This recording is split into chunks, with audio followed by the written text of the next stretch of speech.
नमस्कार. सुमन्स किचन मध्ये आपलं स्वागत आहे. आज आपण एकदम वेगळ्या पद्धतीने अजिबात कडू न होणारं सुकं कारलं कसं बनवायचं ते पाहणार आहोत. रेसिपीला सुरुवात करण्याआधी तुम्हाला एक निवेदन आहे. अजूनपर्यंत तुम्ही माझ्या चॅनलला सबस्क्राईब केलं नसेल तर सबस्क्राईब जरूर करा आणि हो, रेसिपी आवडली तर एक लाईक नक्की करा. चला तर मग रेसिपीला सुरुवात करूया. आता आपल्याला कारलं बनवायचं. त्यासाठी इथे मी 1/2 किलो फ्रेश कारले घेतलेली आहे आणि स्वच्छ धुवून घेतलेली आहे. आता आपल्याला ही कट करून घ्यायची आहे. जो खालचा भाग आहे तो कट करायचा आणि देठाचा भाग कट करून घ्यायचा आहे. आता तुम्ही मोठी कारली घेतली असेल तर 3 भाग करायचे आहे आणि छोटी घेतली तर 2च भाग करायचे आहे. आता यामधले आपल्याला बिया काढायच्या आहे. आपल्याला कारलं हे भरून करायचं आहे तर त्यासाठी आपल्याला यातल्या बिया काढायच्या आहे. तर बघा, इथे मी चमचा घेतलेला आहे आणि चमचा फक्त आपल्याला यामध्ये गोल फिरवून घ्यायचा आहे. म्हणजे काय होतं, पटकन यातलं बी निघलं जातं आणि कारलं एकदम मोकळा फडफडीत होतं. बघा, या पद्धतीने आपल्याला कारल्यातल्या बिया काढून घ्यायच्या आहे. तर इथे सगळ्या कारल्यांमधल्या या पद्धतीने बिया काढून टाकलेल्या आहे. आता हे कारलं आपल्याला वाफवून घ्यायचं आहे. तर इथे कारलं वाफवण्यासाठी कढईमध्ये मी 1 तांब्याभर पाणी गरम करायला ठेवलं आणि यामध्ये आपल्याला घालायचं आहे अर्धा चमचा मीठ आणि त्यानंतर 1/2 चमचा आपल्याला हळद घालायची आहे. आता हे सगळं आपण एकदा ढवळून घेऊया. आता ढवळून घेतलं की लगेचच यामध्ये आपल्याला कारल्याच्या फोडी सोडून घ्यायच्या आहे आणि मीडियम गॅसवर आपल्याला 70 ते 80% ह्या फोडी शिजवून घ्यायच्या आहे. म्हणजे काय होतं, यामधला जो कडवटपणा आहे तो कमी होतो आणि कारल्याच्या फोडी आहे त्या अशा मऊ होतात. पाण्याला खळखळून उकळी आली की लगेचच आपल्याला ही कारली उलटपलट करून घ्यायची आहे. म्हणजे एकसारखी छान अशी ही शिजल्या जातील. बघा, अशा पद्धतीने आपल्याला पलटवून घ्यायची आहे. 70 ते 80% आपलं हे कारलं शिजलेलं आहे. आता गॅस बंद करायचा आणि हे कारलं आपल्याला पाण्यातून काढून घ्यायचं आहे. आता इथे मी गॅसवर पॅन गरम करायला ठेवलेला आहे आणि आता आपल्याला कारल्यामध्ये भरण्यासाठी मसाला बनवून घ्यायचा आहे. तर इथे पॅन गरम झालेला आहे आणि यामध्ये घालायचं आहे आपल्याला तेल. तेल तुम्ही तुमच्या आवडीप्रमाणे घालायचं आहे. आता तेल आपल्याला चांगलं गरम करून घ्यायचं आहे.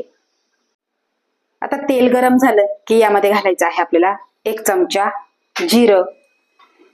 त्यानंतर यामध्ये घालायचं आहे 2 चिमूट हिंग.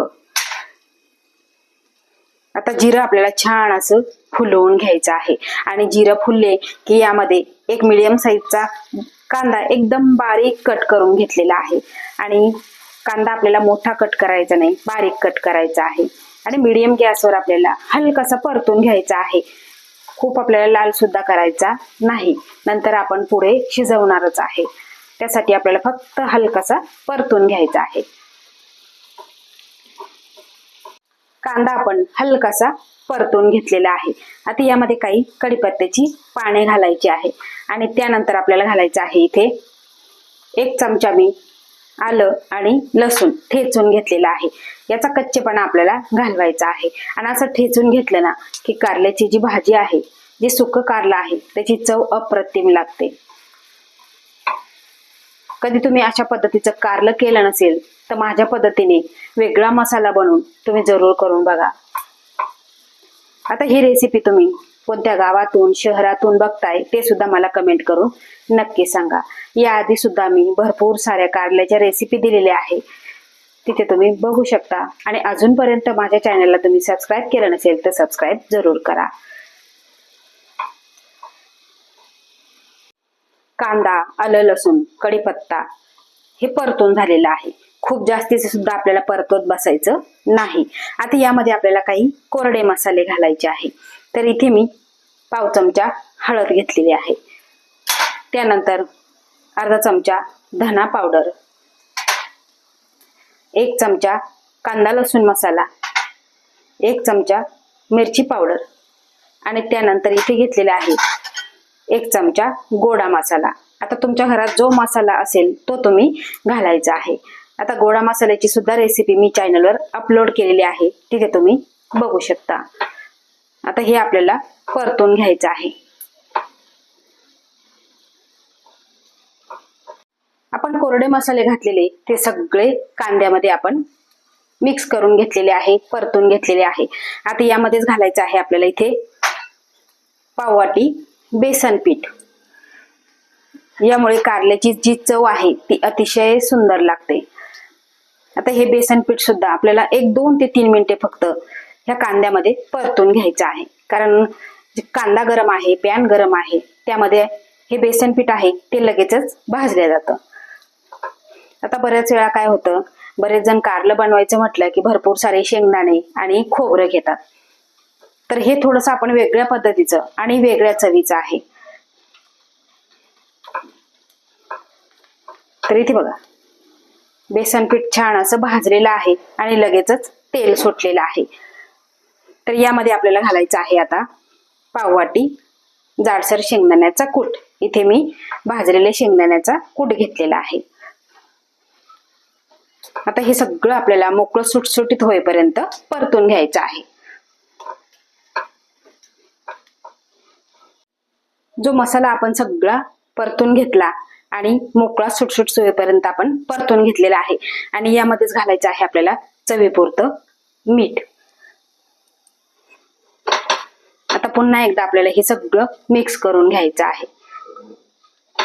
बघा या पद्धतीने मिक्स करून घ्यायचं आहे. बेसन पिठाचा छान असा खमंग वास सुटलेला आहे. आता जे कारलं कधी खात नाही तर तुम्ही या पद्धतीचं कारलं केलं तर तुम्हाला सुद्धा विचारतील तुम्ही कोणत्या पद्धतीचं आणि कशा पद्धतीने केलं, कोणता मसाला घातलाय.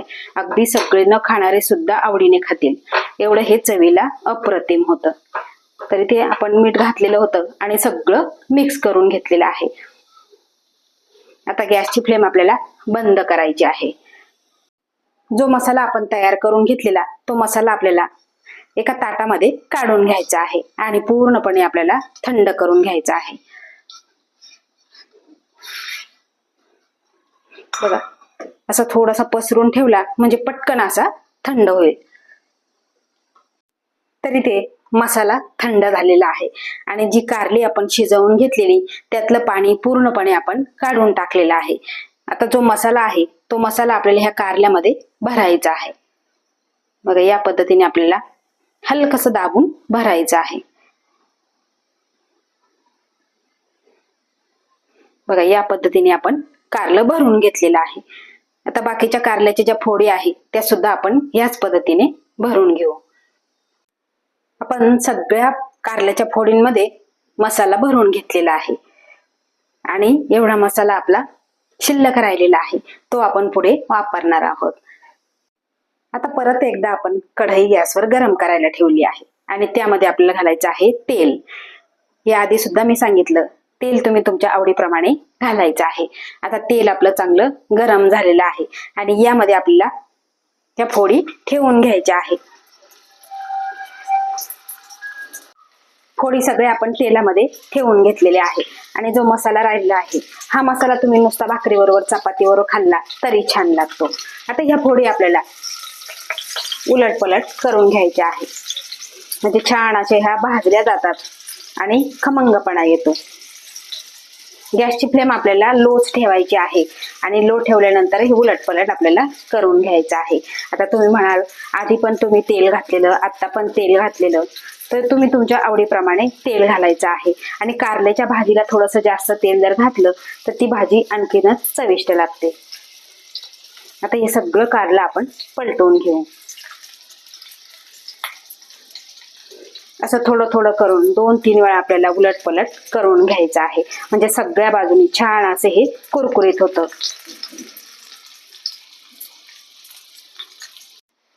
तीन ते 4 वेळा उलटपलट करून कारलं हे आपण परतवून घेतलेलं आहे आणि आता कारलं शिजलं की नाही तुम्हाला मी इथे दाखवते. तर तुम्ही इथे बघू शकता सुरी टोचून बघितली तर पटकन असं हे कारलं शिजलेलं आहे. आता जो मसाला राहिलेला आहे तो मसाला आपल्याला यामध्ये घालायचा आहे आणि मसाला घातला की आपल्याला 2 ते 3 मिनिटे फक्त परतून घ्यायचा आहे म्हणजे काय होईल मसाला सुद्धा पुन्हा एकदा हा परतला जाईल. कारल्याचा तुम्ही रंग बघू शकता, कुठेही काळा वगैरे झालेला नाही, अतिशय सुंदर असा कलर आलेला आहे.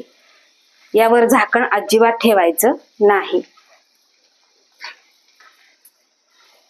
छान असं आपण हे मिक्स करून घेतलेलं आहे, उलटपलट करून घेतलेलं आहे. आता यावरती आपल्याला थोडीशी कोथिंबीर घालायची आहे. खूप जास्त सुद्धा घालायची नाही. आता पुन्हा एकदा आपण मिक्स करून घेऊ. बघा या पद्धतीने.